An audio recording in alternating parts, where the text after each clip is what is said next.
Bien, decíamos que cuando hablamos de calidad de suelo, en la clase anterior veíamos dos definiciones. Una referida a la calidad del suelo desde el punto de vista agronómico, donde básicamente lo que se busca es para qué sirve el suelo, para qué producto me sirve esas características de ese material al que llamamos suelo, que me garantice unos niveles de producción, llamémoslos apropiados. El otro término es el término salud del suelo, que decíamos es un término en principio bastante ecológico, que habla del suelo como parte de un sistema, donde los animales y el hombre también están involucrados.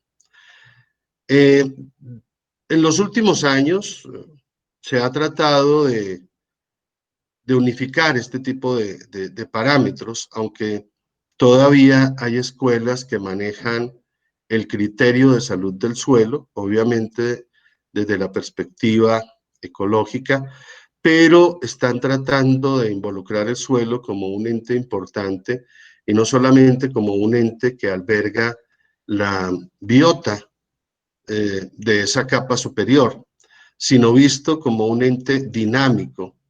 Los ecólogos y los ambientalistas hablan del suelo como un cuerpo vivo. Ya viéndolo desde la perspectiva un poco más amplia, yo utilizo el término activo. ¿Por qué activo? Porque fuera de la presencia, y valga la redundancia, actividad de los organismos del suelo asociados con la materia orgánica, existe una actividad de tipo físico-química en el suelo asociada con la fracción mineral y específicamente asociada con el material parental que hace que los materiales se vayan alterando de manera paulatina. Por eso se habla en algunos documentos de los procesos de meteorización química y de los procesos de meteorización geoquímica. Cuando se habla de los procesos de meteorización química, es decir, los procesos de alteración con reacciones químicas, se habla de los primeros centímetros del suelo. Y cuando se habla de alteración geoquímica, que también involucra un poco esas reacciones químicas, pero asociadas con el comportamiento del material parental presente en el suelo, se presenta ese problema, ese proceso de meteorización de la parte inferior del horizonte o de la parte inferior del perfil del suelo hacia arriba. Es decir, que la interacción entre la actividad química, la actividad geoquímica y la actividad biológica son los que van construyendo paulatinamente el suelo. Entonces, desde esa perspectiva, digamos que ya de una u otra manera hemos logrado como entrar en sintonía con los ecólogos y los ambientalistas para hacerles entender que no solamente la actividad biológica es la importante dentro del suelo, es su interacción con las otras reacciones. Entonces, desde esa perspectiva, hoy en día, digamos que aunque todavía siguen las dos escuelas, cada una ha tratado de vincular a su acervo lo que hace la otra escuela, al punto que en muchos casos nosotros desde el punto de vista agronómico, cuando hablamos de calidad del suelo, estamos pensando en el suelo como un sistema, es decir, lo estamos vislumbrando desde la perspectiva de la salud del suelo. En muchos documentos que ustedes pueden consultar, incluso manejan de manera ¿cómo se diría? Libre, los dos términos, hablan de salud del suelo y calidad del suelo como uno solo. Todavía, como les digo, pues no se ha unificado el criterio desde esa perspectiva definicional, pero sí hay claridad en que tanto los unos como los otros están comenzando a tomar elementos de la otra definición. Cabe aclarar para terminar este comentario que como suele suceder en todos los niveles de la ciencia, hay gente muy ortodoxa, gente muy enmarcada dentro de unos criterios bastante rígidos, y esos son los que no aceptan ni lo uno ni lo otro. Entonces, pues esas son las personas que están enmarcadas dentro de los procesos de formación que se dieron hasta hace más o menos 10, 12 años. Pero es importante que tomemos en cuenta este tipo de condición y de parámetro porque es algo que incide mucho sobre la toma de decisiones que nosotros hagamos, no solamente desde el punto de vista de manejo de la fertilidad, sino desde el punto de manejo integral del cultivo. Bien, desde esa perspectiva, cuando yo hablo de un prediagnóstico en un proceso de calidad del suelo, visto inicialmente desde la perspectiva de para qué me sirve, ¿sí? Tengo que saber y conocer las condiciones de suelo que yo tengo. Cuando ustedes vayan a enfrentarse al mundo laboral y de golpe tengan que ir a una región que ustedes no conocen y les toque desempeñarse en el manejo de un cultivo, allí no solamente es importante el conocimiento del cultivo, sino tener una idea sobre este tipo de aspectos. Por fortuna, nuestro país, a través del Instituto Geográfico Agustín Codazzi, tiene cubierto a todo el país con estudios de suelos en escala 1/100.000. Sabemos que es un detalle muy general, pero por lo menos nos ubica regionalmente y nos permite en un momento dado, mediante las herramientas que nosotros manejamos y conocemos, tratar de corroborar esa clasificación que se establece allí. Recordemos que cuando hablamos de escala 1/100.000 estamos hablando de un muestreo, o perdón, de una calicata o de un muestreo, sí, realmente es un muestreo cada 100 kilómetros y por lo general dentro de esos espacios puedo yo encontrar varias unidades de suelos, puedo encontrar consociaciones, puedo encontrar asociaciones, términos que ustedes ya conocen. Entonces lo primero es tratar de ubicarnos regionalmente sobre la base del conocimiento de esos suelos, de su origen, de sus características de materiales geológicos y materiales parentales. La otra parte, y esto ya comienza a involucrar un poquitico lo que tiene que ver con la salud del suelo, es la historia de las variables climáticas. Como les he dicho desde el comienzo de este curso, hoy en día la variabilidad climática es el pan de cada día y yo no la puedo desconocer en ninguna parte del proceso productivo. Por eso les decía, y sigo insistiendo en ello, que no es apropiado hoy en día tratar de trabajar y o manejar los parámetros climáticos con promedios mensuales. Eso tal vez funcionaba cuando todavía el almanaque Bristol se ajustaba mucho a las condiciones climáticas de la época. Hoy en día la sugerencia es trabajar con promedios semanales y en la medida de lo posible con promedios diarios. Eso nos circunscribe un poco más al comportamiento real de las variables climáticas. Entonces, este aspecto ha cobrado muchísima importancia porque, como lo hemos mencionado en nuestras dos sesiones anteriores, puede alterar el comportamiento fenológico de la especie con la que estoy trabajando y eso obviamente me puede alterar todo el proceso de manejo que tenga diseñado para ese cultivo. Entonces, el conocer las variables climáticas de la zona, de la región donde yo voy a trabajar, es bastante importante.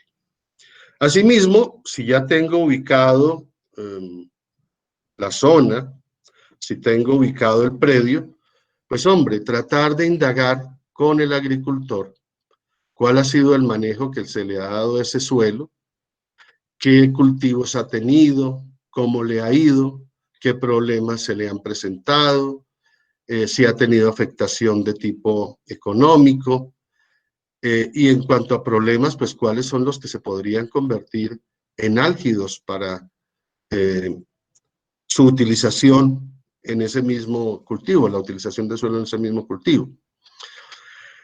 En este punto voy a mencionar dos ejemplos muy particulares. Por ejemplo, el ajo. El ajo es un cultivo que se siembra en clima frío. Se siembra en la sabana de Bogotá, se siembra en Boyacá y en otras partes del país. Pero es un cultivo muy susceptible a ataque por nemátodos. De hecho, algunas regiones se han convertido en ¿cómo se llama?, endémicas para la presencia de este individuo. Entonces eso hace que en esas zonas prácticamente el ajo haya salido como cultivo alternativo. Procesos de rotación han permitido que se pueda volver a sembrar, obviamente asumiendo ciertos niveles de pérdida, porque aunque se reduce el ataque del nemátodo, sigue estando presente en el suelo. Esto es algo similar a lo que ocurre con una enfermedad que creo que ustedes ya conocen y que me imagino que les han mencionado a sus profesores de fitopatología, como es el famoso fusarium. El fusarium, al igual que otros patógenos como la esclerotinia, por ejemplo, casi que son endémicos del suelo. Es decir, son especies que incluso pueden estar presentes de manera natural en un suelo. Pero ¿por qué se llegan a convertir en un momento dado en problemas sanitarios? Porque simplemente el hecho de manejar un monocultivo hace que las condiciones naturales del suelo se alteren y que haya individuos que se proliferen y aumenten su nivel de infección o su nivel de población ante ese desequilibrio que crea la planta. Entonces, el conocer la historia del predio, el conocer qué manejo se le ha hecho y todo este tipo de aspectos que estoy mencionando, es muy importante porque ya nos ubica localmente, nos ubica desde el punto de vista de lo que se ha producido, de lo que se ha obtenido con esos cultivos y de lo que eventualmente se podría hacer. Entonces, digamos que esos son variables e información que nosotros debemos tratar de averiguar. Hay unas que no están aquí metidas de manera explícita, pero que es interesante también consultar, y era lo que veíamos cuando hablábamos de las características de las famosos 4 R's que habla el INMI. Allí se hablaba del capital logístico, del capital de infraestructura, hablábamos del capital humano, es decir, referido a no solamente a qué tipo de personas están presentes en la región, sino su nivel de preparación. Ese tipo de cosas que tienen que ver con lo social, con lo humano, es algo muy importante que nosotros debemos manejar. Yo siempre he dicho que nuestra carrera es 99% relaciones humanas y contacto humano y 1%, y 1% técnico. De golpe, los valores son muy exagerados al entrar a hacer la comparación, pero si ustedes se dan cuenta, prácticamente nuestra actividad depende del contacto que yo tenga con el agricultor, de lo que aprenda de él, de lo que yo pueda transmitirle a él a partir de mi conocimiento y a partir y a través de los ensayos que yo pueda ayudarle a hacer en su predio para demostrarle que algunas de las cosas que nosotros proponemos pueden ser viables para él. Entonces, ese conocimiento técnico, si no está unido a una condición humana referida al trato, referida a ubicarme dentro de una comunidad, pues obviamente no va a dar los frutos que uno espera. Entonces, aunque no esté inmerso aquí dentro del prediagnóstico, es algo muy importante, porque ¿qué saco yo con que los suelos sean ideales, con que la condición climática en su variabilidad no sea tan drástica y que el agricultor obtenga buenos resultados y cuando va a sacar el producto final no tiene cómo llevarlo al centro de comercialización o se demora mucho o le vale mucho el proceso de transporte?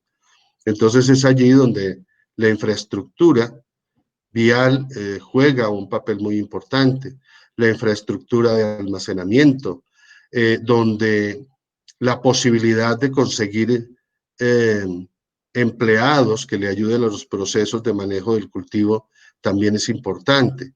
Todo este tipo de cosas que están como a la saga o al, como dijera yo, como en la parte, entre comillas, en la parte externa del proceso productivo, pues son importantes porque donde falle una de ellas, pues todo el proceso productivo se puede ir al traste. Entonces, esto es desde el punto de vista técnico, pero asociado con esos parámetros que nosotros hemos mencionado. Lo ideal dentro del prediagnóstico es poder acceder a mapas de suelos ojalá lo más detallados que se pueda, con base en la región donde yo voy a trabajar. Hoy en día, en algunas áreas, digamos que los estudios de suelos se han tratado de manejar a escalas un poco más pequeñas con el objeto de aumentar el detalle de la descripción. Por ejemplo, hay entidades de investigación que han hecho, ¿cómo se llama? Reconocimiento de los suelos de sus predios para efecto de poder generar lo que hoy en día en muchos cultivos se llaman las unidades de manejo agronómico.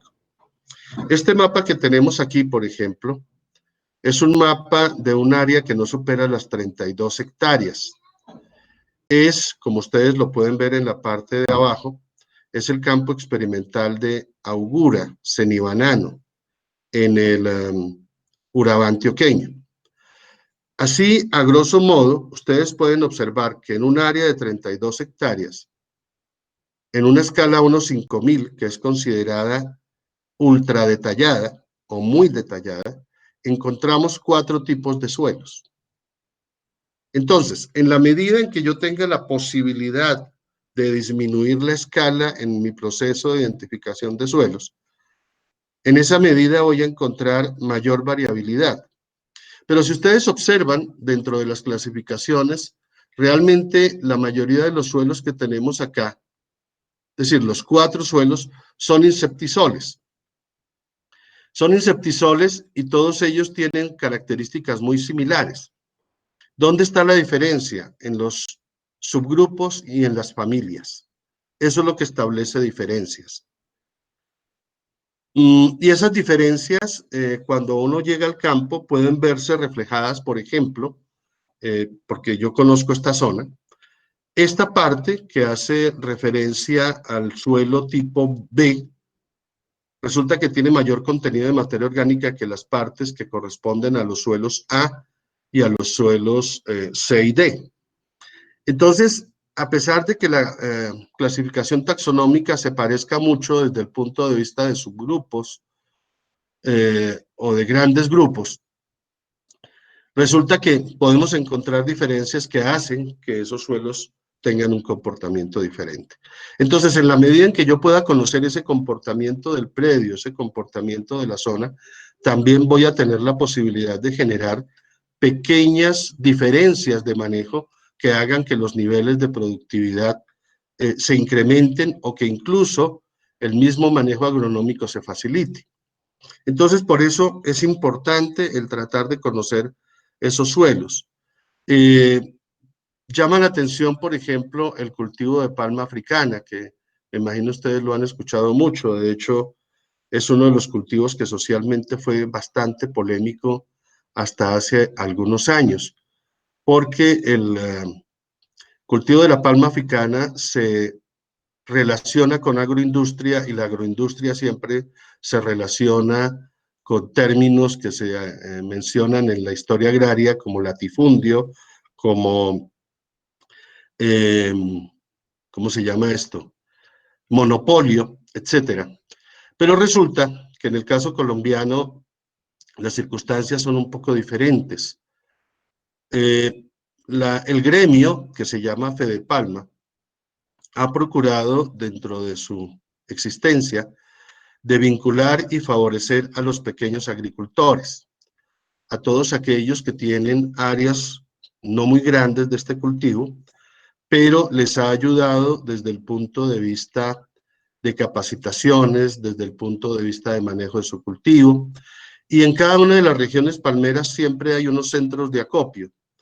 La ventaja del gremio de los palmeros, al igual que puede suceder con el gremio de los cañeros y de los caficultores, es que son gremios que son abiertos a ellos mismos. Un gremio que tal vez no cumple con estas expectativas y que cada empresa es un ente aparte, es el caso de las flores, porque cada compañía tiene su mercado y en la medida en que descubren aspectos técnicos que los favorecen, pues ellos los guardan para sacar beneficio de ello, porque saben que si la competencia lo conoce, pues obviamente puede llegar a ser contraproducente para ellos. Entonces, desde ese punto de vista, el comentario final va, en el caso del prediagnóstico, es que ese cultivo en Colombia entró con un paquete tecnológico que no venía del norte del continente, sino venía de Europa y de Asia, traído pues por las entidades que manejaban esos cultivos allí. Y resulta que el paquete tecnológico implicaba que, por ejemplo, la fertilización o los planes de fertilización se hacían a partir de los análisis foliares.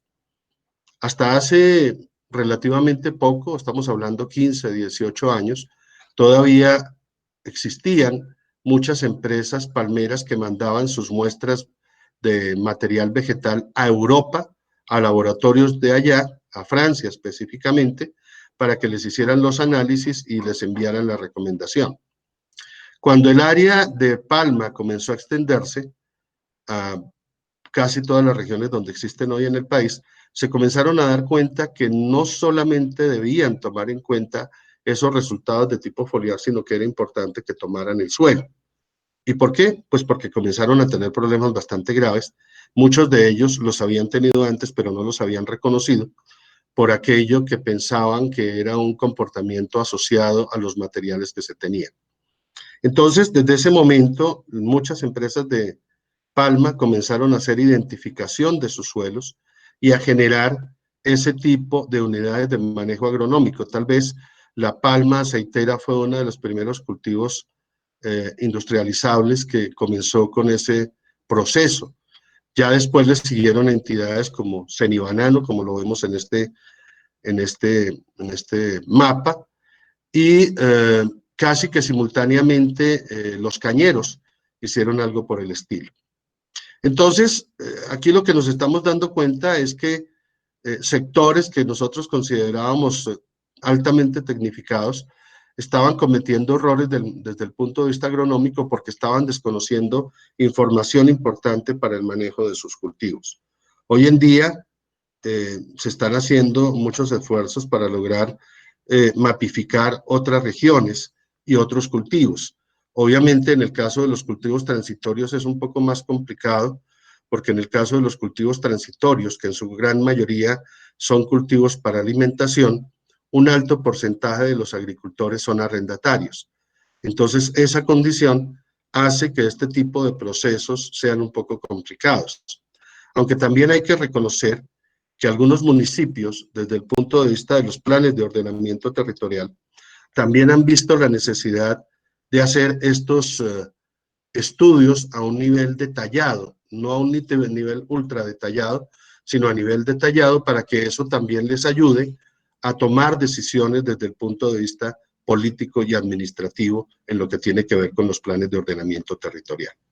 Entonces, fíjense que esto del estudio de los suelos, de su origen, de su condición edafogenética, no es algo que estemos viendo nosotros porque sí, es algo que para nosotros se convierte en una herramienta fundamental para poder determinar en principio sobre la ubicación de esos suelos qué cultivos, qué productos agrícolas podrían ser apropiados para generar un equilibrio inicial entre el suelo y el medio ambiente.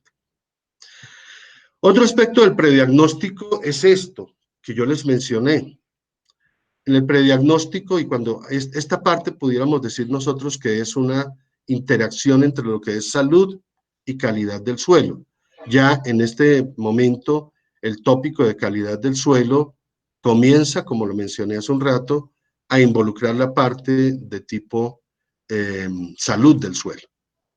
Entonces, este señor que ustedes van a ver, ya vieron en la presentación, de apellido Rosales, y otro de apellido Navarrete con sus equipos de trabajo, comenzaron a trabajar de una manera un poco más amplia el término, y por esa razón, cuando Rosales habla de calidad del suelo, lo resume en este gráfico, donde pues obviamente está el globo terráqueo en la mitad y donde están tres grandes eslabones: la productividad biológica, la calidad ambiental y la salud de las plantas, animales y humanos. Cuando yo hablo de productividad biológica, no me estoy refiriendo exclusivamente a lo que tiene que ver con el comportamiento de la biota del suelo. También estoy involucrando la planta. Estoy involucrando la planta desde el punto de vista de sus procesos de desarrollo natural en un medio adaptado.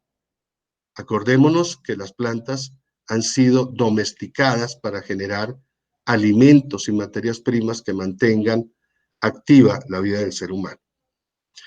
Por otra parte, cuando yo hablo de calidad ambiental, esto tiene que ver mucho con lo que nosotros hablábamos cuando mencionábamos las 4 R's, cuando hablábamos de sostenibilidad y seguridad alimentaria.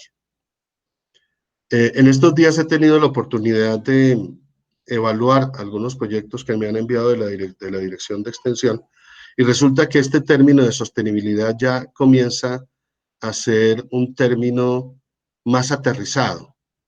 El problema de términos como sostenibilidad, seguridad alimentaria, agricultura orgánica y etcétera, otra gran cantidad de términos que han surgido desde los años 90 para acá, en muchos casos, y perdónenme la expresión, se han prostituido.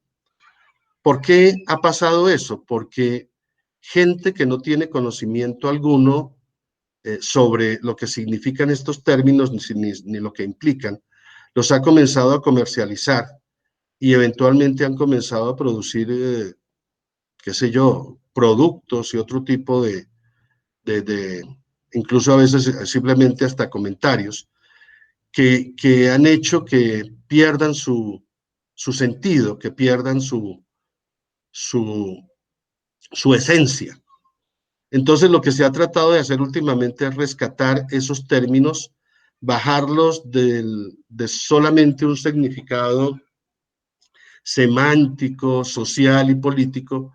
Se ha tratado de bajar a un concepto un poco más aterrizado relacionado con los procesos de la vida, con los procesos productivos y con los procesos de los sistemas asociados al medio ambiente.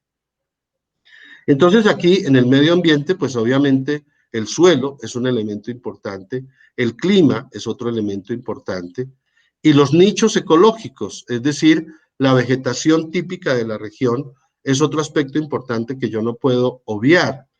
Y ahí es donde entra la selección de los cultivos que eventualmente se pueden asociar. Normalmente uno lo asocia con el suelo, con el clima, a través de lo que nosotros llamamos las condiciones agroecológicas, ¿no es cierto?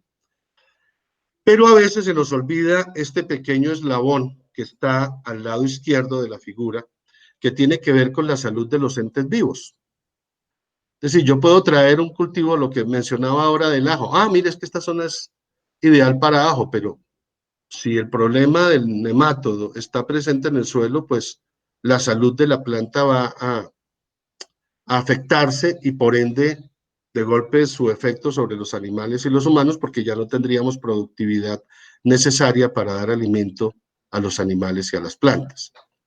Por ejemplo, la variabilidad, el cambio climático primero y segundo, la variabilidad climática ha hecho que zonas del norte de nuestro país que anteriormente eran consideradas zonas secas por su condición climática, hoy en día sean consideradas como zonas críticas porque esa condición de sequedad se ha incrementado en el tiempo y los poquitos cultivos que se estaban estableciendo allí pues están perdiendo productividad, están perdiendo adaptabilidad porque pues las condiciones climáticas se han modificado de tal manera que ya sus cultivos no producen lo que debían producir.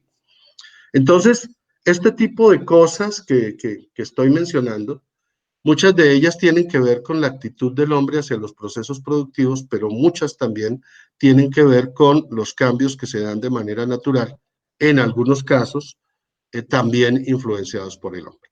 Entonces aquí, en este cuadro, lo que yo debo entender es que el proceso productivo en el cual nosotros participamos y tenemos un rol sumamente importante, es algo que tiene que ver no solamente con la comunidad para la cual estoy trabajando, sino para los entes vivos que están asociados con esa comunidad y para la condición ambiental regional.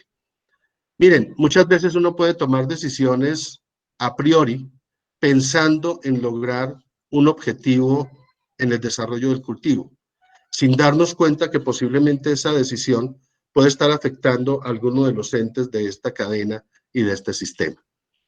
Por eso, esto que estamos viendo nosotros, al igual que lo que ustedes están viendo en los otros manejos, es crucial para el manejo agronómico. Fuera de otras áreas de la ciencia, como la parte que tiene que ver con desarrollo rural, con administración, con economía, o que tiene que ver con el fitomejoramiento, o que tiene que ver con el desarrollo de modelos matemáticos, etcétera. Toda esa parte es importante, pero si yo no tengo un dominio sobre las variables asociadas con el medio ambiente, con la naturaleza, puedo tener problemas bastante delicados. Entonces, el llamado es a eso. Nosotros tal vez, con todo el respeto que se me merecen, carreras como la ecología, la ingeniería agroecológica, etcétera, nosotros somos los más llamados al manejo ambiental. ¿Y por qué? Porque nosotros manejamos la producción agrícola, porque nosotros también podemos aportar a la producción animal a través de la generación de forrajes, a través de la generación de materiales para ensilaje. Es decir, que nuestra actividad no solamente es, como se decía antaño y como lo plantea la definición inicial de calidad del suelo, es producir. ¿Para qué me sirve mi suelo? ¿Para qué puedo manejarlo? No, es un poco más allá. Es un poco más allá. ¿Cómo es la interacción de eso que yo hago con el medio ambiente? ¿Cómo eso que yo hago puede afectar la salud del ser humano y puede afectar la salud de los animales? ¿Sí? Entonces, eso es algo muy importante que nosotros debemos tratar de tomar en cuenta cada vez que vayamos a generar un plan de fertilización o que vayamos a tomar una decisión que tenga que ver con el manejo de una plaga o una enfermedad o una maleza. ¿Sí? Muy bien. Ya establecido el prediagnóstico, vamos a establecer el diagnóstico. Es decir, ya me ubiqué en la región, ya conozco los aspectos básicos del comportamiento del suelo, conozco los aspectos climáticos básicos, sé cuáles especies vegetales se han sembrado, cuáles me pueden servir, cómo es la comunidad, cómo es la infraestructura, qué tipo de vías tienen, etcétera, qué capacidad económica. Ya con ese marco general, entonces ya comienzo a ser un poco más detallado. Ojo, porque en algunos parámetros se parece a lo que ya hemos visto. Entonces, lo primero es ya hacer un estudio. Ya no solamente es ver cómo es el comportamiento ambiental, sino ver cuáles son esas variables ambientales que inciden en esa región para el comportamiento de las especies vegetales que están sembradas allí. Ver si es la precipitación, si es la temperatura, si es la humedad relativa, si es el brillo solar o es la interacción entre esas cuatro o la interacción fundamentalmente entre estas dos. Estas dos son las que juegan un papel muy importante y especialmente la precipitación. Un cultivo sin agua no se desarrolla o con mucha puede perderse. La temperatura es una variable que en cierta forma depende del comportamiento de la precipitación y de las condiciones que generen la precipitación. La humedad relativa, por ejemplo, es un fenómeno climático que está asociado con procesos de evaporación y evapotranspiración. En la medida en que las plantas y el suelo puedan transferir humedad del suelo hacia el medio ambiente, en esa medida yo puedo tener valores de humedad relativa que pueden cambiar en el día o que pueden cambiar durante un periodo largo de tiempo. Ustedes saben que la humedad relativa como parámetro climático incide mucho sobre la presencia de algunos patógenos, especialmente de algunos hongos. Por ejemplo, en el caso de la papa, el Phytophthora, la gota, se prolifera cuando la humedad relativa del canopy, la humedad relativa del medio donde está sembrada la planta, genera condiciones adecuadas para que el inóculo pueda desarrollarse. Entonces, la precipitación no solamente hay que verla como la cantidad de lluvia que cae, no solamente como la cantidad de agua que voy a tener disponible o no, sino los efectos que yo pueda tener sobre el medio ambiente a través de la humedad relativa y a su vez los efectos que pueda tener sobre el comportamiento de la temperatura. Un suelo húmedo hace que la conductividad térmica sea mucho más lenta. Es decir, que el paso o el cambio o la pérdida de calor del suelo hacia el medio ambiente sea mucho más lenta que cuando el suelo está seco. Entonces, la temperatura es un parámetro que en cierta forma depende de la precipitación. Y todos sabemos que para el desarrollo adecuado de todas las especies vegetales es necesario cambios de temperatura. Y hay unas temperaturas mínimas y hay unas temperaturas máximas para que la planta pueda ejecutar todos sus procesos metabólicos y en ese orden de ideas pueda respondernos a lo que nosotros pretendemos lograr con ella. Entonces, es muy importante en este tipo de diagnóstico ya tener información un poco más aterrizada, un poco más específica de la región. Hoy en día, con la presencia de las estaciones meteorológicas sistematizadas, este tipo de procesos se facilita en muchas regiones. En otras, pues obviamente tiene uno que trabajar con las estaciones del IDEAM o las estaciones que tenga, por ejemplo, Agrosavia o el mismo ICA o eventualmente algunas empresas del sector privado. Pero lo importante de esta parte es que cuando yo llegue a establecer ese estudio, tenga por lo menos una información básica que me permita a mí poder tener una idea del comportamiento de lo que puedo hacer en esa zona. La humedad ambiental ya lo referimos, la radiación solar. Hombre, la radiación solar casi que está relacionada con la región, pero tiene también algo que ver con los factores de nubosidad, con los factores de duración del día, aunque estamos en el trópico, realmente la duración del día es estándar, aunque hay ciertas épocas del año donde tendemos a tener algo más de 12 horas de luz, pero la variación en tiempo es extremadamente pequeña. No es tan grande como la que podemos tener en zonas templadas donde un día perfectamente puede durar 16 horas en época de invierno, perdón, en época de verano, o puede durar de 8 a 11 horas en época de invierno. Entonces, la radiación solar es un parámetro importante que hay que tomar en cuenta también por aquello de lo que tiene que ver con los procesos fotosintéticos. La radiación solar y la forma como se mueva el sol puede hacer que yo establezca la dirección de un cultivo. Por ejemplo, en el caso de un cultivo perenne que yo siembro en hileras, si es un cultivo perenne muy abundante en su follaje, pues lo ideal es sembrar el cultivo de norte a sur. Sabemos que las calles por lo general tienden a ser mucho más amplias que la distancia entre plantas y eso favorecería que en todo momento durante el día las plantas tuvieran una radiación más o menos constante en toda el área donde yo la tengo sembrada. Entonces la radiación solar también es importante por eso, porque me ayuda a tomar decisiones respecto de la forma de ubicar el cultivo para lograr una mayor recepción lumínica y que obviamente eso se vea reflejado en procesos fotosintéticos y metabólicos apropiados para la planta. Muy bien, ya conocido el tipo de suelos, yo puedo definir qué características físicas, químicas y biológicas pueden ser interesantes evaluar. Porque cuando uno habla de un estudio físico-químico y biológico del suelo, uno se imagina todas las variables. No, si yo conozco el origen del suelo, conozco sus condiciones edafogenéticas, si conozco sus condiciones físicas básicas a través de la descripción del suelo, puedo tomar decisiones de qué variables puedo estudiar inicialmente para poder tener una idea del comportamiento en el tiempo de ese cultivo. Por ejemplo, si yo voy a trabajar en un oxisol de los Llanos Orientales, ubicado en la Hacienda La Libertad, pues ya sé que hay varios parámetros que limitan los procesos productivos de ese suelo, así sea para cultivos que se adapten a la condición regional. Uno de ellos puede ser, por ejemplo, el contenido de materia orgánica. El otro pueden ser los contenidos de aluminio.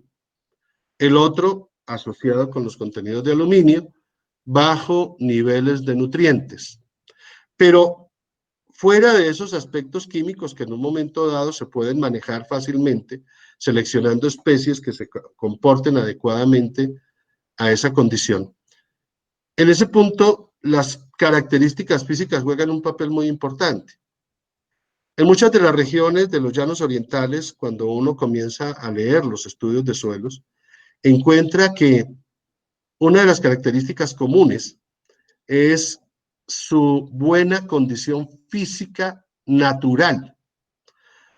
Pero lo que algunos estudios de suelos no dicen es que esas condiciones físicas naturales son frágiles. Eso significa que con actividad agrícola fácilmente las puedo deteriorar. ¿Y por qué las puedo deteriorar? Por algo que mencioné antes. Bajo contenidos de materia orgánica, altos contenidos de aluminio y bajos contenidos de bases. ¿Sí? Esto tampoco significa que yo me voy a ir al otro concepto que se manejó en la Revolución Verde, que era adaptar el suelo al cultivo. No. De golpe, las cantidades de materia orgánica que tengo que aplicar en ese suelo no son muy elevadas. De golpe, sí puedo incrementar un poquitico el calcio, no para tratar de llevarlo a condiciones que me generen cambios del pH, pero sí a niveles que se hagan mucho más adaptables a ciertas especies. Y eso también puede estar asociado en un momento dado a, ¿cómo se llama esto? Se me fue la palabra. Se me fue.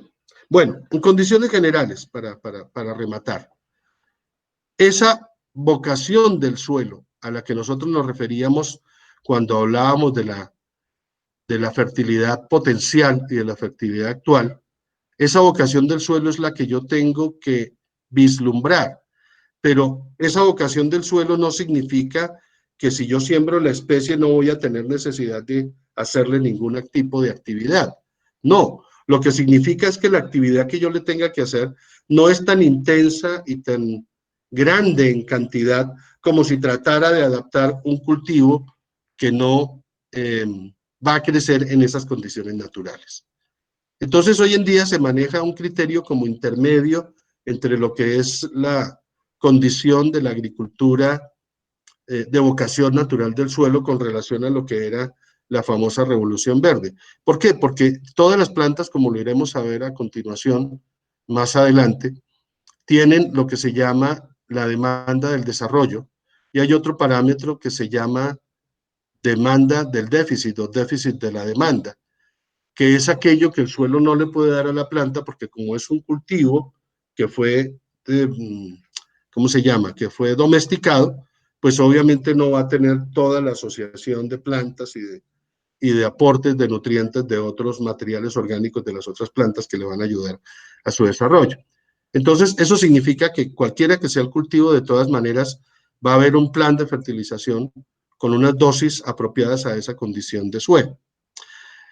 Pero para terminar, en el caso de los suelos de los llanos orientales, esa condición física frágil hace que yo tenga que manejar parámetros como los contenidos de materia orgánica, asociado con otro tipo de prácticas que son las que normalmente ve uno en mecanización, que son la labranza cero y la mínima labranza. Es decir, que aquí el manejo de un plan de fertilización, el manejo de un plan de desarrollo de un cultivo, no solamente se refiere a que yo haga el plan de fertilización, siembre el cultivo, le aplique la fertilización y esté pendiente del comportamiento sanitario. No, también debo estar pendiente del comportamiento del suelo sobre la base de las labores que yo le tengo que hacer. Si ustedes leen libros clásicos sobre cultivos, cuando se habla de preparación del suelo, normalmente se habla de una arada profunda, de 2 rastrilladas y de 1 o 2 pulidas. Y si el cultivo es de surcos, entonces viene el surcado y posteriormente la siembra. Es decir, que estoy hablando en un promedio de 3 a 4 mínimo labores de tipo mecánico que van a alterar la condición física natural del suelo con el objeto de generar una cama apropiada para el desarrollo del cultivo. Si ustedes han leído esas condiciones agroecológicas de la mayoría de los cultivos, y miran lo que tiene que ver con relación al suelo, es calcadito en la mayoría de las especies. Dicen que requiere suelos profundos, suelos sueltos, suelos mullidos, ¿sí? Pero resulta que cuando uno va a preparar los suelos, muchos de ellos no quedan mullidos, quedan con terrones grandes, porque de golpe el contenido de arcilla no lo permite. Entonces, este tipo de parámetros que tienen que ver con el manejo del suelo previo al establecimiento del cultivo están relacionados con estos aspectos de tipo físico-químico y biológico. Por ejemplo, algo que yo siempre sugiero a todos los colegas, y se lo sugiero a ustedes, es que un parámetro fundamental a nivel físico para iniciar la toma de decisiones es la densidad aparente. El segundo parámetro importante a nivel físico es la estabilidad estructural. ¿Por qué? La densidad aparente me establece la relación de poros con relación a la fracción sólida. Y la estabilidad estructural lo que me dice es cuál es el tamaño de los agregados que genera estabilidad en ese suelo o que no genera estabilidad. Si yo puedo tener esas dos informaciones físicas a nivel de campo, la toma de decisiones respecto del manejo de la mecanización va a ser muy fácil, va a ser muy sencilla. Les voy a enseñar una técnica para medir la estabilidad estructural en el suelo. Aquellos que tengan jardín en la casa o que tengan patio trasero en la casa, pueden hacer la prueba. ¿Qué se necesita? Una bolsa plástica transparente. El tamaño depende de la mano que uno tenga. Por ejemplo, en el caso de la mayoría de las niñas puede ser una bolsa de una libra. En el caso de los jóvenes pueden ser bolsas de 1 kilo. Si tienen manitos grandes, si no, pues puede ser más grande dependiendo de la mano del individuo. Agua. Agua, pues, preferiblemente transparente, ¿no? No necesariamente tiene que ser agua potable, pero que sea transparente. Entonces, ¿qué es lo que hago? Lleno la bolsa a 1/3 de su volumen. Voy a hacer un pequeño gráfico para que vayamos entendiendo, pero de todas maneras, por favor, traten de poner atención a lo que estoy diciendo. Entonces, llena la bolsa a más o menos 1/3 de su volumen en agua. Tomo 3 terrones del suelo. 3. Tienen que ser 3 terrones representativos, no los más grandes. Es que a veces cuando uno habla de terrones representativos, la gente cree que es que nos estamos refiriendo a los terrones más grandes. ¿Sí? Entonces, cuando ustedes echen los terrones, sí. Bueno, echados los terrones, entonces comienzan a contar ustedes 3 minutos por reloj. ¿Sí? Pasados esos 3 minutos, miran qué le pasó a los terrones. ¿Sí?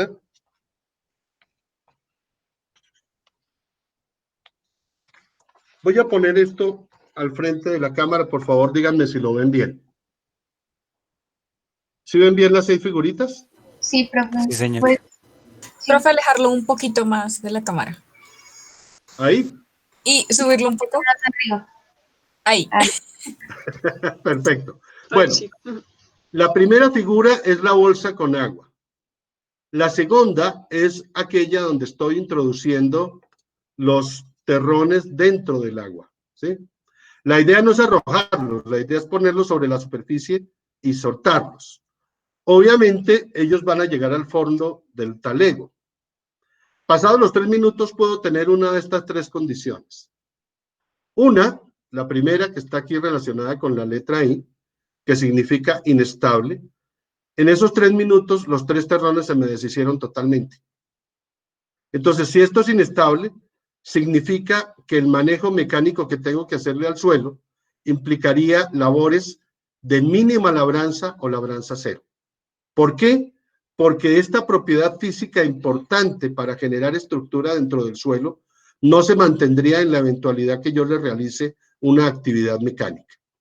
Incluso, si el suelo se satura o se sobresatura, puede tener pérdida de la estructura del suelo y eso puede ser delicado. Pero supongamos que ese material no se fraccionó totalmente, sino quedó así manteniendo algunas partes de las estructuras que yo coloqué. En ese orden de ideas, esto podríamos catalogarlo desde el punto de vista cualitativo como una estabilidad media. Y si definitivamente no les pasa nada a los terrones, pues hablo de una estabilidad alta. ¿Ya? Esa es, digamos, como la primera parte de la prueba. Viene una segunda parte que esa sí me es difícil graficar, pero es si yo obtengo una condición media o una condición alta, la idea es que por fuera de la bolsa yo genere una leve presión sobre los terrones. Si en el caso de la condición media, al generar esa presión, los terrones se deshacen, entonces la clasificación cambia de media a inestable. Mejor dicho, está entre medio e inestable. Luego, desde el punto de vista de manejo agronómico, desde el punto de vista del suelo en la parte mecánica, también implicaría labores de mínima labranza o labranza cero. Supongamos que tengo el suelo estable, que los terrones no se deshicieron. Le hago la presión y también se deshacen. No totalmente, pero se deshacen. Entonces cambia de alta a media.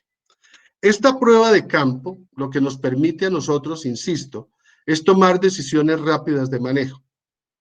Por ejemplo, alguien que dice, mire, tengo una estabilidad alta sin presión, pero cuando le aplico algo de presión, cuando hay humedad en el suelo, baja la estabilidad. Entonces dice, hombre, no le voy a meter el manejo tradicional, sino voy a meterle, por ejemplo, un arado rastra y una pulida, punto. Es decir, reduzco, el manejo mecánico de 4 o 5 labores a 2. Incluso, en algunos casos, se puede manejar a 1, utilizando una máquina, por ejemplo, como el arado de púas o el mismo rastrillo de púas, para efecto de generar una condición de cierta, ¿cómo se llama? De cierta condición suelta del suelo. Por eso cuando las características agroecológicas de los suelos hablan de suelos sueltos y mullidos, tiene uno que llevarlo a la condición real. Por eso, desde el punto de vista del estudio de los parámetros físicos, químicos y biológicos del suelo, con base en la evolución del suelo, yo tengo que determinar cuáles son aquellos que eventualmente me pueden ayudar a tomar decisiones. Y 2 de ellos son la densidad aparente y la estabilidad estructural. La estabilidad estructural ya aprendieron una técnica muy sencilla, que no tiene problema y me da una valoración inmediata a nivel de campo. Ahora bien, ojo, esto no es que ya obtuve la respuesta simplemente tomando una muestra en un punto, no, tengo que repetirlo en varios puntos y tengo que hacerlo a una profundidad de 0 a 15 centímetros, es decir, tengo que ayudarme con la pala y sacar los terrones, los pets representativos del suelo. Insisto, los representativos no son los más grandes, los representativos no son los más duros, son aquellos que me muestren una predominancia de estructura en el suelo. Acuérdense por lo que vieron con la profesora Marta, que en un suelo yo puedo tener representadas 3 o 4 formas de estructura. Lo que yo tengo que ver es de esas formas que están allí, es cuáles son las más representativas y sobre esas representativas tomo las muestras que voy a utilizar para este tipo de prueba. Bien, esa es una.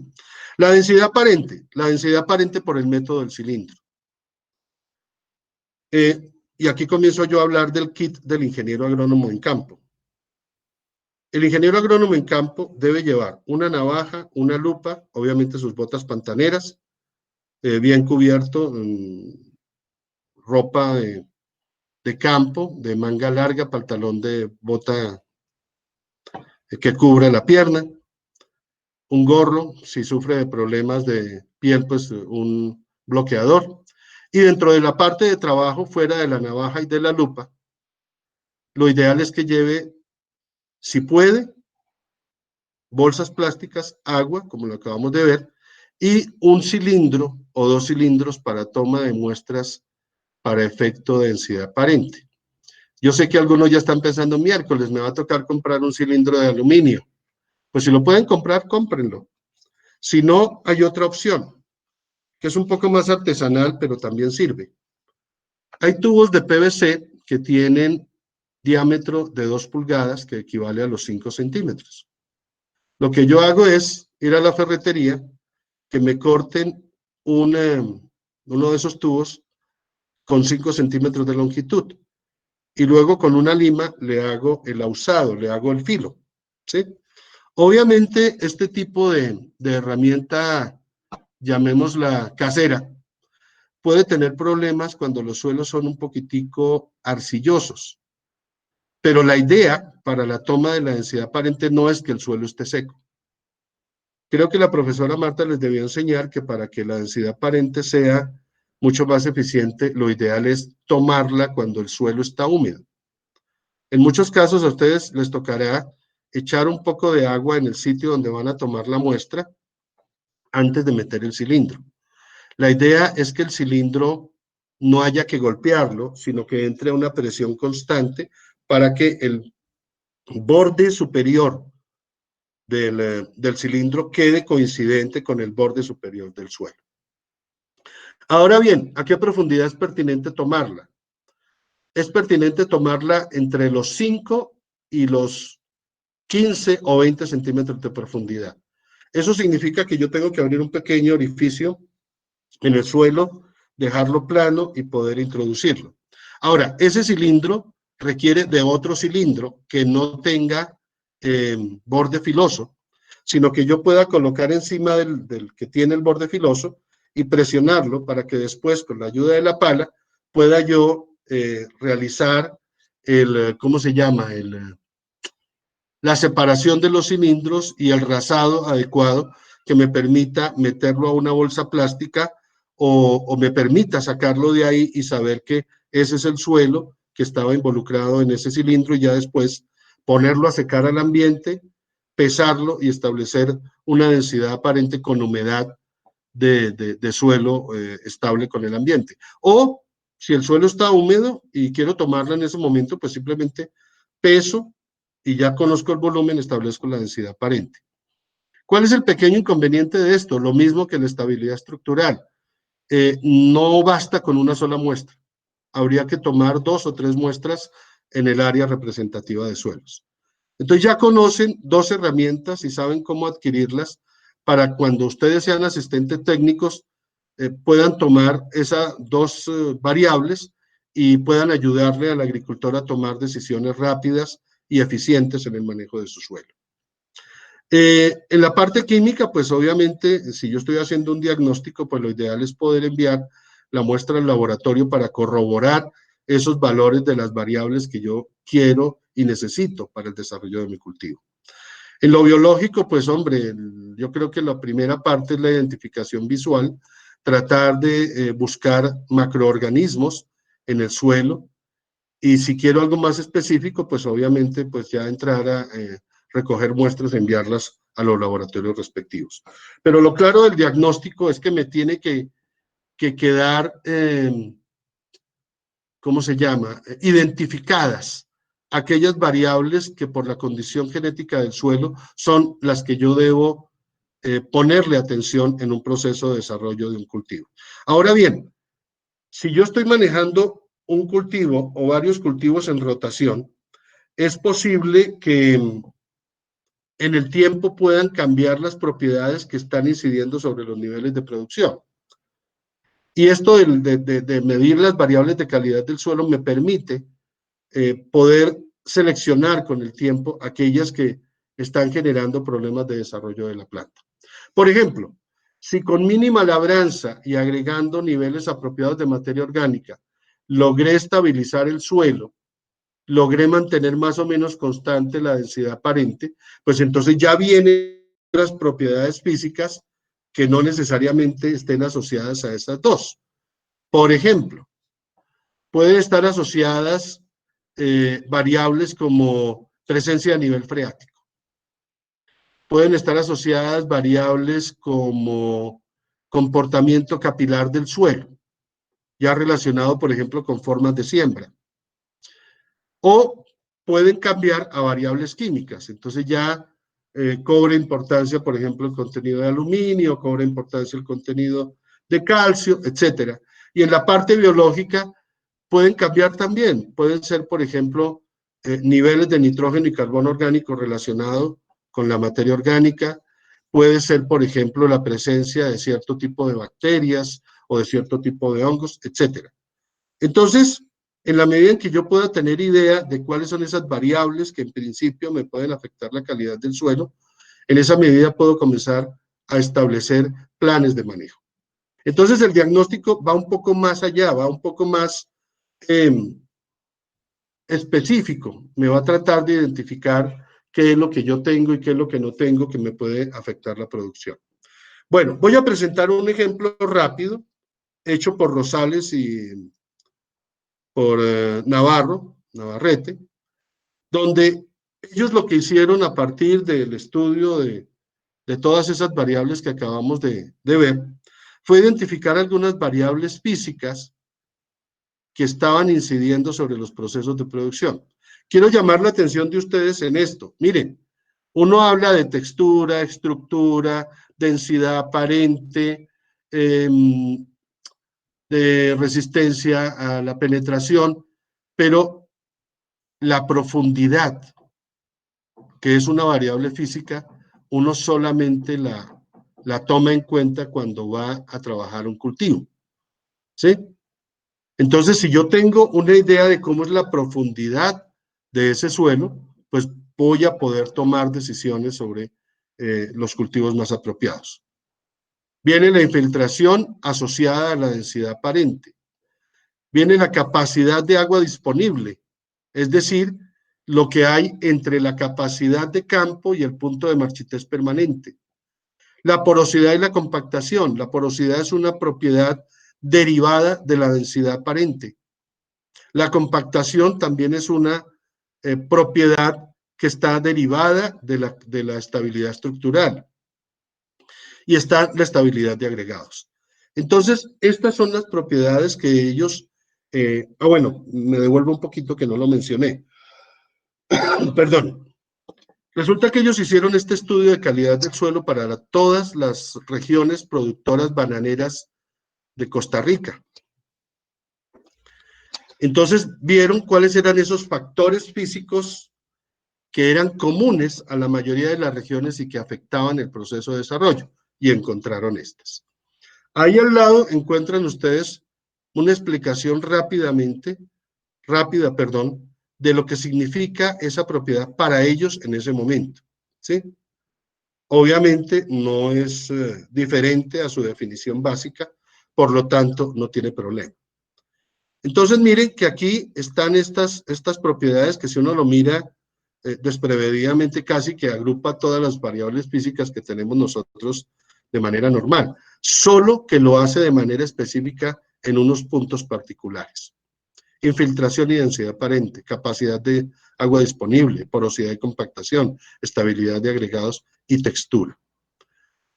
Bien, esto pasó con los indicadores físicos, ¿sí? Ahora bien, si yo tengo posibilidades, otro equipo que es muy interesante y que de golpe se va a requerir de manera permanente en cultivos industrializables, cultivos perennes, es este aparato que tiene aquí este técnico. Esto es un penetrologer, se llama. Es un penetrógrafo sofisticado. Tenemos tenemos el penetrómetro, tenemos el penetrógrafo y el penetrologer. El penetrómetro, digamos que es como el papá de estos aparatos, que no sé si la profesora Marta se los mostró en el laboratorio. Simplemente es hagan de cuenta, un barreno, pero que en vez de tener en la parte inferior el cono que corta, va a tener es una varilla con un cono, y en la parte de arriba, entre el mango y la varilla, va a tener un par de anillos con un manómetro que mide la presión que yo hago sobre el suelo. Estos aparatos, como fueron los primeros que salieron al mercado desde el punto de vista técnico, dependiendo de la resistencia que hiciera la barra y el mismo manual y el mismo, ¿cómo se llama? La misma manija, establecieron una fórmula de comportamiento para estandarizar todos los valores, porque pues podía haber diferencias en el comportamiento del metal. Después salió otro, que es el penetógrafo, y lo que se hizo fue conectar esa varilla a un lápiz graficador y a un, ¿cómo se llama? Y a un sistema de piñones que hacían que yo pudiera meter una tarjeta. Al meter la tarjeta y hacer la presión, se activaba el sistema de piñones, comenzaba a mover la tarjeta, se activaba el graficador y comenzaba a dibujarme el comportamiento de la presión que yo estaba ejerciendo sobre el suelo. En los dos casos anteriores, las lecturas, en el primer caso, la lectura era puntual. En el segundo caso, la lectura podía darse en profundidad, pero yo tenía que comenzar a interpretar el gráfico a partir de la tarjeta. Y el último, que es el más sencillo, que es este que tenemos acá, es el Penetrologer, que tiene un sistema de computación adherido al tubo, de tal manera que yo cuando comienzo a hacer la presión y comienzo a meter la barra dentro del suelo, él comienza a graficar el comportamiento de la resistencia, la penetración en la pantalla. Yo después lo puedo bajar a un computador y el proceso de interpretación es mucho más sencillo. Este tipo de equipos, como digo, lo sugiero para agroindustrias, lo sugiero para suelos que tienen cultivos permanentes, porque en la medida en que el cultivo se desarrolle y crezca, puede generar un proceso de compactación natural. Y a veces nosotros no lo vemos. Sobre ese tópico tomaré un ejemplo más adelante de algo que yo vi entre el año 2011 y 2012, cuando se dio el famoso fenómeno de la Niña, que inundó más de 61 municipios en el país. Yo tuve la oportunidad de hacer una visita a una empresa palmera en el Magdalena Medio y ayudar a evaluar procesos de deterioro del suelo. Entonces, ya hablaremos un poco sobre esto del peso y cómo puede incidir en el comportamiento superficial del suelo. En la gráfica siguiente, pues lo que vemos es una persona trabajando la densidad aparente, ¿sí? Entonces, esto más la estabilidad estructural, básicamente, insisto, la densidad aparente y la estabilidad estructural serían dos parámetros importantes desde el punto de vista físico. Cuando se ven los parámetros químicos, necesariamente tengo que involucrar la materia orgánica también, porque ella es la que me aporta en un momento dado el nitrógeno para el comportamiento, el nitrógeno que puede disponer el suelo de manera natural. Entonces, en este caso, cuando ellos evaluaron los indicadores químicos, encontraron estos que están aquí, 5 parámetros. Miren, está el pH, la conductividad eléctrica, los contenidos de nitrógeno, fósforo y potasio, la capacidad de intercambio catiónico. Aquí están las definiciones.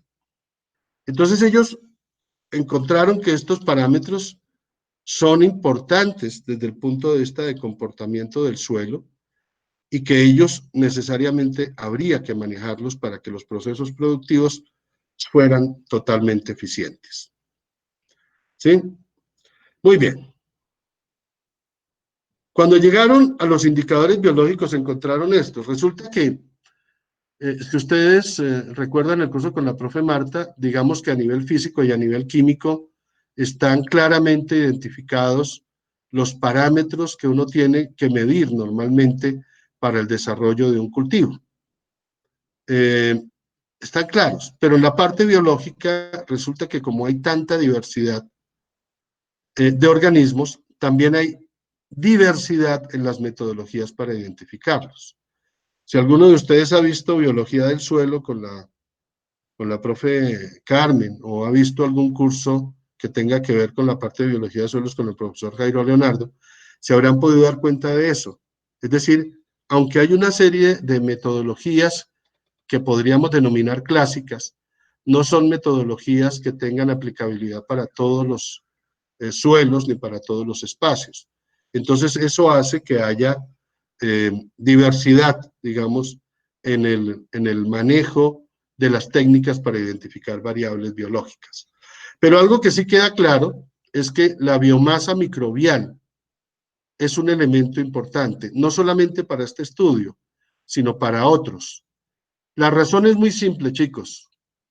Si ustedes recuerdan, dentro de los organismos que nosotros vemos en biología y lo que ustedes vieron en fitopatología, los organismos más simples son las bacterias. En su gran mayoría tienden a ser unicelulares. Le siguen hacia arriba los hongos, o las bacterias y los hongos. Los hongos sabemos todos que se procrean a través de las hifas en la gran mayoría de especies, pero siguen siendo organismos de tipo microscópico.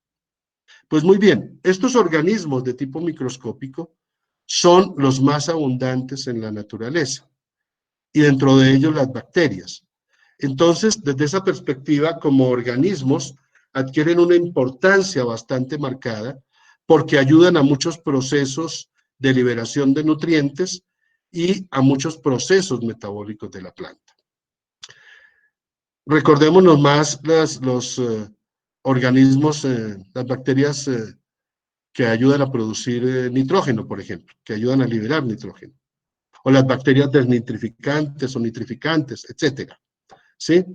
Las bacterias que ayudan en los procesos de generación, las amonificantes, por ejemplo, ¿sí?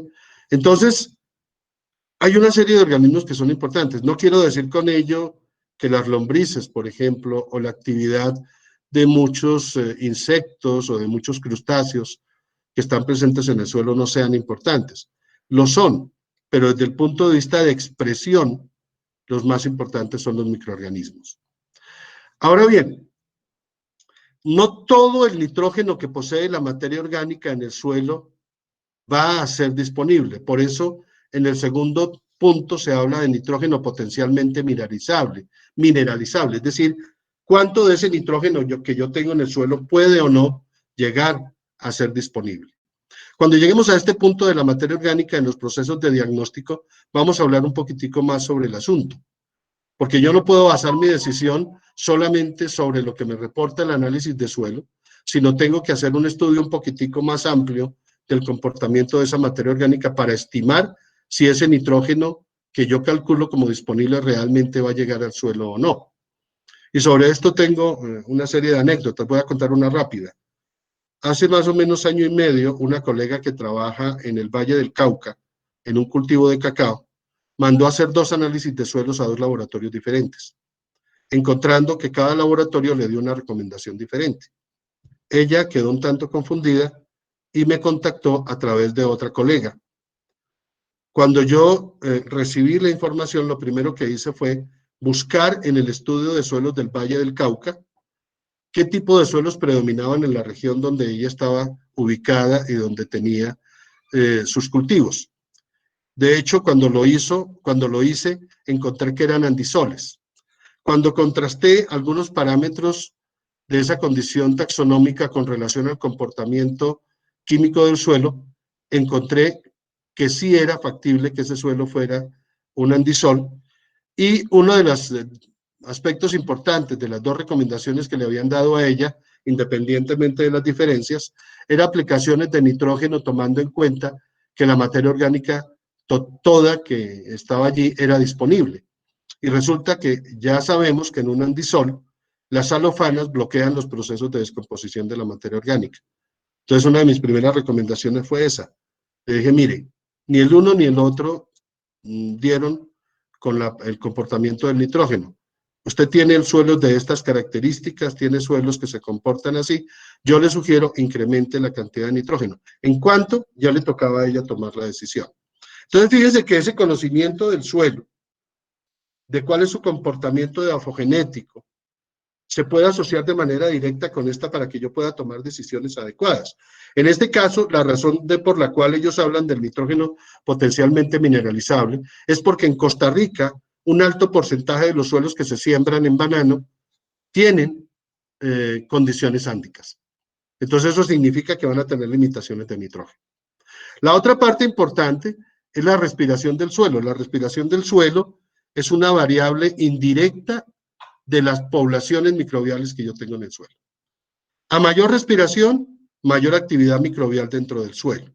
A menor respiración, menor actividad microbial dentro del suelo, que como se dice allí, también tiene una relación directa con el contenido del carbono. Y ya viene otro parámetro un poquito más general y está relacionado con lo que yo pueda encontrar allí. En la mayoría de los suelos agrícolas, en la mayoría de los suelos que se usan de manera intensiva, es muy difícil encontrar, por ejemplo, una lombriz, o es muy difícil, encontrar un crustáceo, o muy difícil encontrar un insecto de hábito edáfico. ¿Por qué? Porque el suelo se está moviendo de manera permanente cada vez que se altera. De hecho, cuando yo realizo la preparación del suelo, estoy afectando la biota del suelo, ¿sí?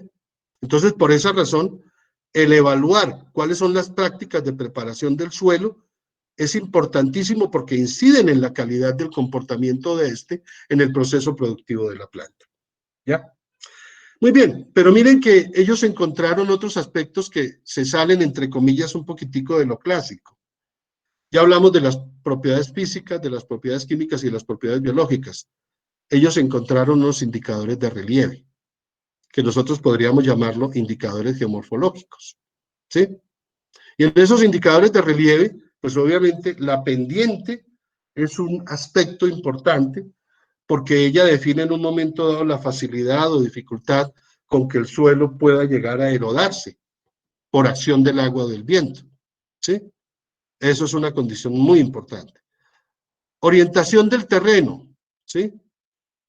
La orientación del terreno no solamente tiene que ver en un momento dado con lo que yo mencionaba hace un rato, de cómo oriento el cultivo. No, sino con parámetros como los que se están mencionando allí. ¿Cómo es el comportamiento del agua en ese suelo? ¿Hacia dónde se mueve? ¿De dónde a dónde? ¿En qué dirección? ¿Cómo se comporta el suelo con el movimiento del agua? ¿Cómo se comporta el suelo? Es decir, ¿cuál es su comportamiento estructural con ese movimiento del agua?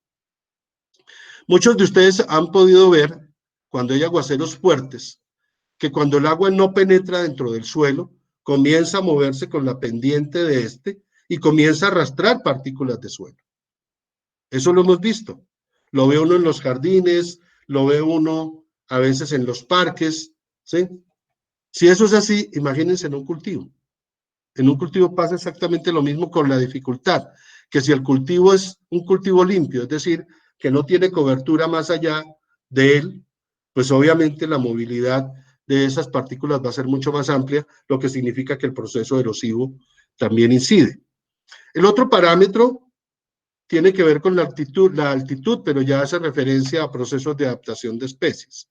Y miren que ellos aquí hablan de la unidad geomorfológica, refiriéndose a ella como una condición más particular y más local, donde los demás parámetros hacen parte de esa condición de la unidad geomorfológica y donde el comportamiento del agua también es importante. Es decir, como decíamos, cuáles son las zonas de dónde viene el agua y para dónde va.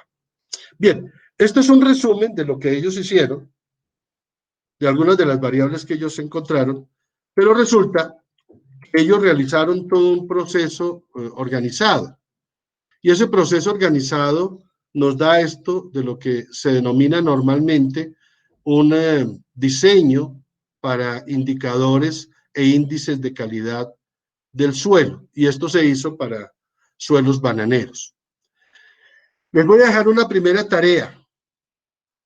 La primera tarea que ustedes me van a hacer de manera individual, es muy cortica, que no pase de media página, es establecer la diferencia entre un indicador de calidad, un índice y un parámetro de calidad.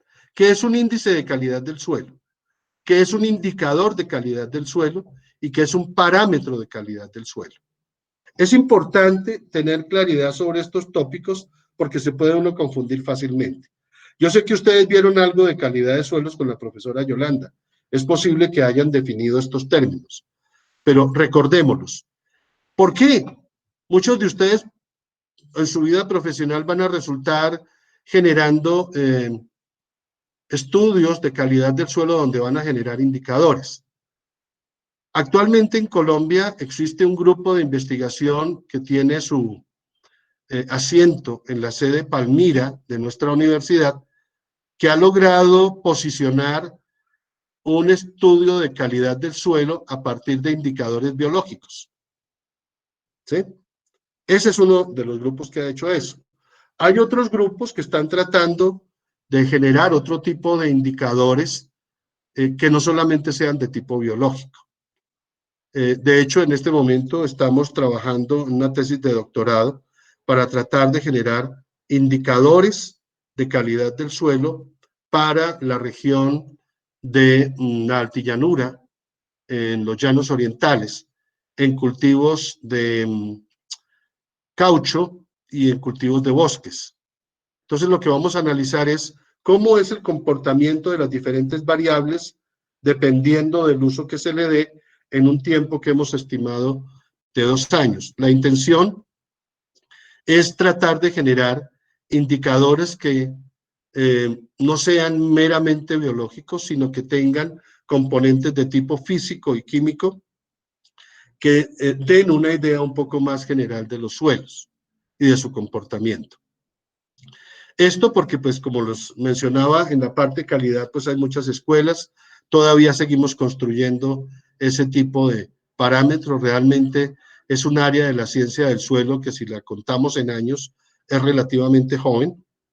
Yo me atrevería a decir que tiene menos de 50 años, y eso es lo que hace que apenas se estén generando condiciones para generar, valga la redundancia, nuevas herramientas que ayuden a los procesos de producción y mantenimiento de los suelos.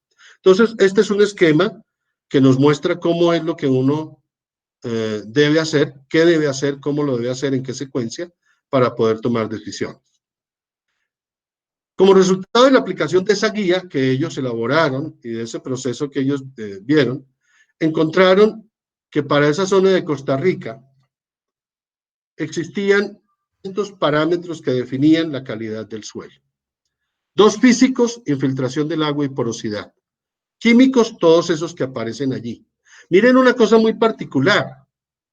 Cuando hablan de los físicos, hablan de las relaciones nutricionales. Entonces, ojo, no es solamente cuánto le puedo aportar yo de nutrientes a la planta a partir de lo que hay en el suelo, sino cómo es la interacción entre esos nutrientes que están en el suelo. Acordémonos de lo que vimos de la ley de Liebig. Si hay un solo elemento que no esté en las condiciones ideales, ese solo elemento me puede llevar al traste todo lo que yo estoy haciendo. ¿Ok? Microbiológicos aparecen todos estos. Encontraron que las bacterias eran una variable importante, ¿sí? Que seguía, que estaba asociada con los hongos, en fin, estaban eso. Miren, por ejemplo, otro aspecto, nemátodos. Los nemátodos son organismos del suelo que siempre han generado problemas a la agricultura, pero resulta que dentro de los nemátodos también hay organismos benéficos. La nematología en el área de suelos es algo que se ha desarrollado muy lentamente. Realmente especialistas en nemátodos en el país tenemos muy pocos y hay que seguirle trabajando, porque la población y la cantidad de especies que nosotros podemos encontrar en algunos suelos es abundante, y ellos tienen una relación directa con la rizósfera de la planta. Entonces, por eso hay que tratar de identificarlos para ver desde el punto de vista de especies cómo podemos manejar este tipo de problemas para que no haya la necesidad de hacer aplicaciones de productos químicos que puedan alterar el comportamiento del suelo. ¿Listo? Entonces, este es el resumen de todo eso que ellos hicieron. Voy a mostrar algunos ejemplos de lo que puede ser el inicio de estudios de calidad del suelo para nuestro país. ¿Sí? Bueno, antes de eso. Bueno, no, sí, perdón, que me estaba confundiendo. Bueno, algunos de los datos que yo voy a presentar tienen que ver con banano porque trabajé en banano o estoy trabajando en banano desde el año 2004. De hecho, mi tesis de doctorado la hice en banano. Puedo afirmar que conozco en un alto porcentaje la zona de Urabá y con base en eso, pues puedo decir que ellos de alguna u otra manera han iniciado hace algunos años un trabajo muy interesante para tratar de identificar parámetros de calidad que afectan los procesos productivos. Uno de los primeros trabajos que hicieron es este que tengo aquí, donde lo primero que hicieron fue identificar áreas de alta producción y áreas de baja producción. ¿Cómo lo hicieron? Pues ya sabían en qué regiones la producción era alta, en qué producciones era baja, y lo primero que hicieron fue una identificación química. Cuando uno comienza a contrastar el comportamiento de las áreas de alta producción con las de baja producción, comienza a encontrar que sí hay diferencias en algunos contenidos nutricionales y en algunos parámetros a nivel químico que podrían estar incidiendo sobre ese comportamiento. Hay un aspecto importante que quiero dejar claro aquí. En el año de 2004, la fertilización que se hacía en el cultivo del banano era tradicional. Normalmente lo que se hacía era que al inicio del proceso productivo se le aplicaban la mayoría de los nutrientes que la planta iba a requerir para esa etapa del proceso. Entonces se le aplicaba nitrógeno, fósforo, potasio, calcio, magnesio y si había necesidad, menores. Aunque en la mayoría de las plantaciones solamente aplicaban NPK, nitrógeno, fósforo, potasio, y el nitrógeno lo aplicaban parte como fertilizante compuesto y parte como composto. Entonces, obviamente era una fertilización que en la mayoría de los casos estaba por debajo de los requerimientos normales, pero eso lo utilizaban para toda la zona.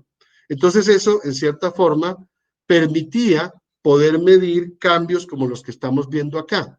Es decir, con una misma fertilización, dos suelos de comportamiento diferente, pues obviamente iban a dar producciones diferentes.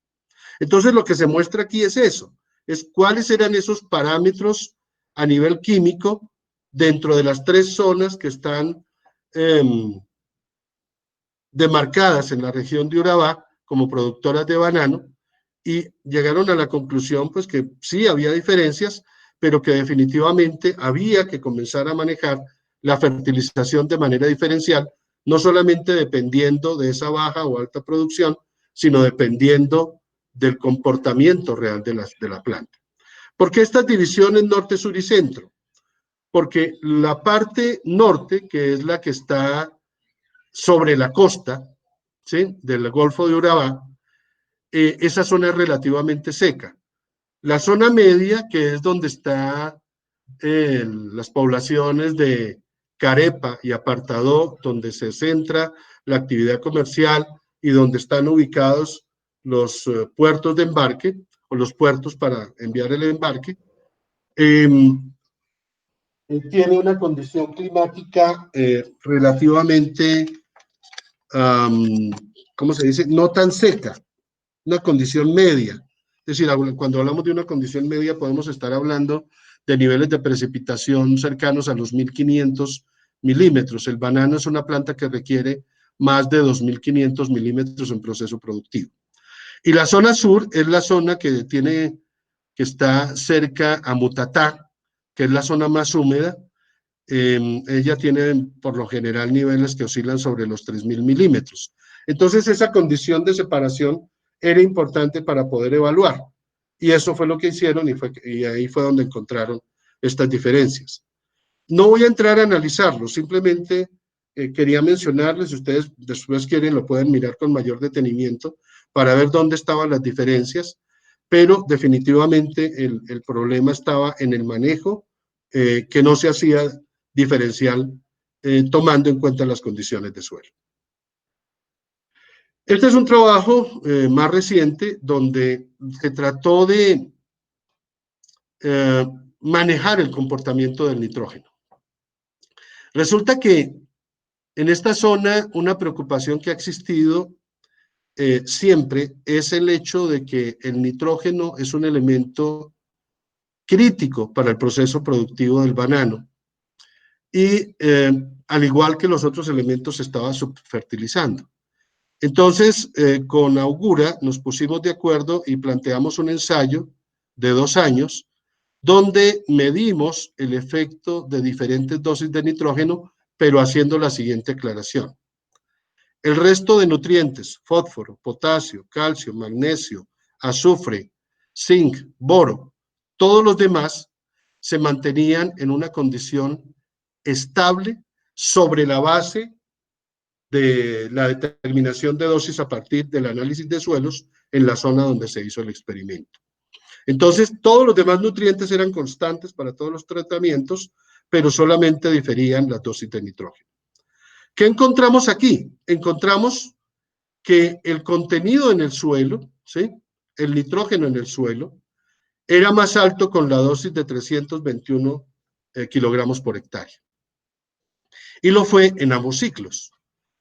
Cuando se incrementó la dosis de nitrógeno a 483, el contenido en el suelo disminuyó. ¿Qué inferencias comienza a hacer uno? Uno, que la planta lo tomó. Dos, que hubo pérdidas por lixiviación. En cambio, los otros tratamientos tuvieron un comportamiento irregular. Aquí hay algo muy particular y es el comportamiento del testigo. Resulta que la fertilización tradicional en banano, como les digo, implica la aplicación de compost e implica que se espere que los residuos de materia orgánica que caen de la planta se descompongan. Este efecto que nosotros vimos en el testigo es un efecto que nosotros podemos llamar acumulado del proceso de manejo anterior. Como no se le aplicó nitrógeno,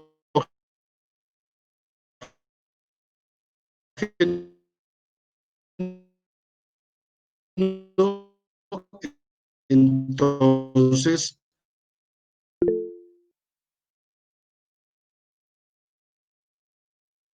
nitrógeno, eso no se... Entonces, por eso pasó esto. En el cero nitrógeno, pues obviamente el nitrógeno se expresó Profe, porque se bajó, perdón, porque la planta tomó del suelo. Sí, dime. se está cortando. No escuchamos lo que estabas explicando. A ver, ay, Dios, está comenzando a molestar. Mañana vienen a revisarme el internet, es que tengo problemas. ¿Ahí me escuchan mejor? Sí, profe. Pues sí, podrías repetir la parte de nitrógeno, como 1 minuto nomás. Listo, O pues listo. si algo apaga la cámara, que eso también consume internet. Ah, bueno, En cuanto listo, perfecto. Gracias por la sugerencia. Sí, Gracias, listo. profe. Ok, muchas gracias.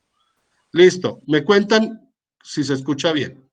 Entonces, Sí, profe. decía que, para resumir rápidamente, que los tratamientos con nitrógeno en 321 kilogramos fueron los que mayor nitrógeno presentaron en el suelo, pero cuando se aumentó la dosis, este contenido disminuyó, haciendo inferir que posiblemente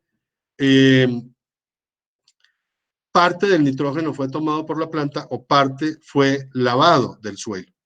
En los otros tratamientos, digamos que en el ciclo 2 hubo un comportamiento normal, porque el testigo no se le aplicó absolutamente nada, entonces era de esperarse que el contenido de nitrógeno en el suelo disminuyera.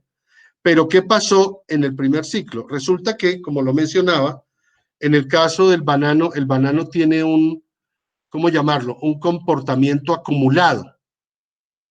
Eso significa que la misma descomposición de la planta madre ayuda a que muchos de los nutrientes que ella tenía a su haber pasen al hijo. Y en este caso particular, como no se le aplicó nada, entonces mucho de ese nitrógeno que estaba presente en el suelo y en la materia orgánica que fue aportada posteriormente al suelo, hizo que se incrementara el nitrógeno en el suelo. ¿Ya? Esa fue la razón y la explicación que nosotros encontramos aquí. Pero bueno, el asunto va en el sentido de que cuando ya evaluamos el carbono en el suelo, independientemente del comportamiento de los diferentes tratamientos, lo que sí quedó evidente es que en la medida en que yo no reponga la materia orgánica en niveles adecuados, esta se va a deteriorar en el suelo. Y cada vez más vamos a encontrar disminución. El concepto genérico en ese momento era que con la aplicación de 1 kilo de compost a la planta era suficiente para el mantenimiento del resto del ciclo. El compost, como lo iremos a ver posteriormente, es un producto que se comporta como un fertilizante común y corriente.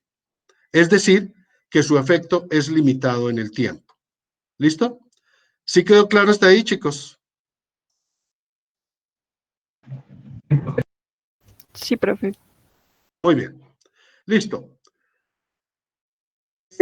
Eso también tiene relación con la humedad en el suelo, que es otro de los parámetros importantes del suelo. Aquí, aunque la variación no fue mayor, sí es claro que hubo un efecto un poquitico no, un efecto asociado con los niveles de precipitación. Los niveles de precipitación fueron un poquitico mayores en el segundo que en el primer ciclo, y eso también pudo haber colaborado en el comportamiento de la materia orgánica. Pero lo que sí es claro, porque lo hemos visto en otros cultivos, es que en la medida en que yo no maneje de manera adecuada el contenido de materia orgánica, este disminuye en el tiempo. Tal vez de los cultivos donde se aprecia más este efecto, es en el cultivo de la palma de aceite.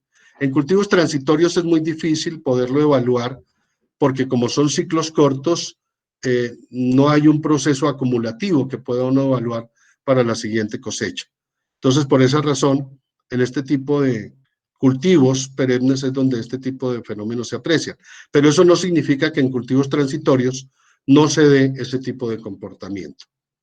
Bueno, chicos, entonces, vamos a terminar la clase de hoy con estas recomendaciones. La primera, tenemos que dar empleo a los mapas de suelos o generarlos, de ser el caso. Seleccionar con base en las características del suelo, ¿sí? Aquí hablamos de zonas de baja y alta producción, si es que se conocen. Definir lo que nosotros podríamos llamar unidades de manejo agronómico, o podríamos definir zonas de manejo especial o zonas de manejo preferencial. Es decir, lo importante de poder zonificar un predio o una finca es que con base en esa zonificación yo pueda hacer manejos agronómicos. Si yo sé en mi finca cuál es la zona más fértil y cuál es la zona menos fértil, pues ya sé cómo debo manejarla, proporcionalmente con base en su comportamiento. Tengo que, como lo acabo de mencionar, tratar de identificar aquellas variables que me permitan modificar esa condición natural del suelo en pro de mejorar el suelo.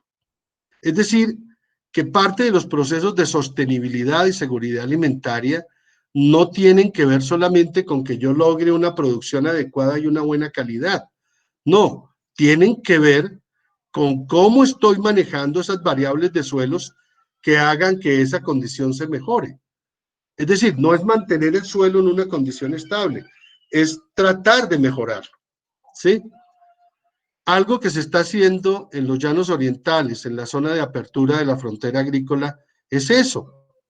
Por ejemplo, en las zonas donde se está sembrando maíz y soya de manera alternada, prácticas de mínima labranza han ayudado a que el suelo reconstituya sus contenidos de materia orgánica y esté paulatinamente mejorando sus condiciones físicas. Entonces, aquí no es mantener el suelo como lo encontré, sino tratar de mejorarlo para que su potencial productivo se exprese. Entonces, a eso se refiere con determinar qué variables son las que yo debo analizar y estar evaluando para que esa calidad y salud del suelo se mantenga o mejore. Lo que estoy mencionando, tomar en cuenta las labores de manejo agronómico, los procesos de preparación del suelo son sumamente importantes. Los procesos de manejo de malezas, los procesos del control de plagas, de enfermedades también son importantes.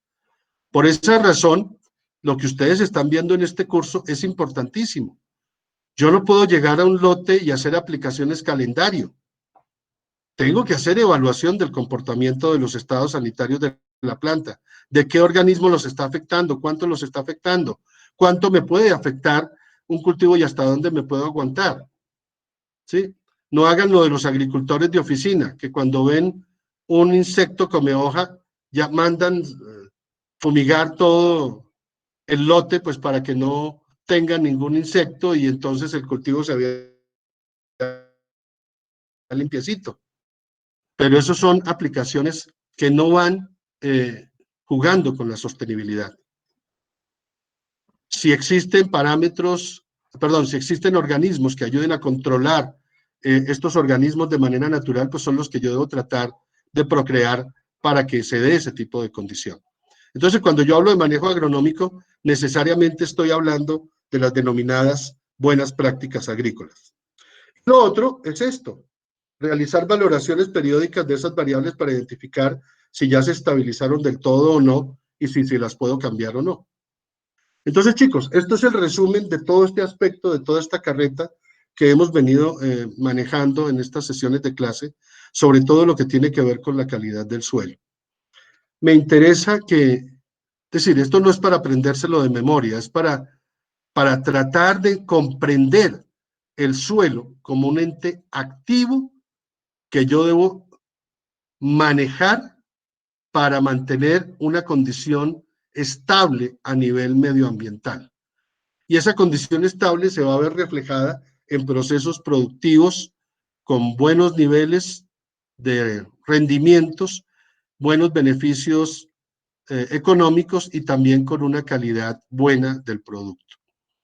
Entonces, fíjense que aquí yo no puedo aislar el manejo de plagas, el manejo de enfermedades y el manejo de malezas del manejo de la fertilidad, porque todos de una u otra manera están integrados.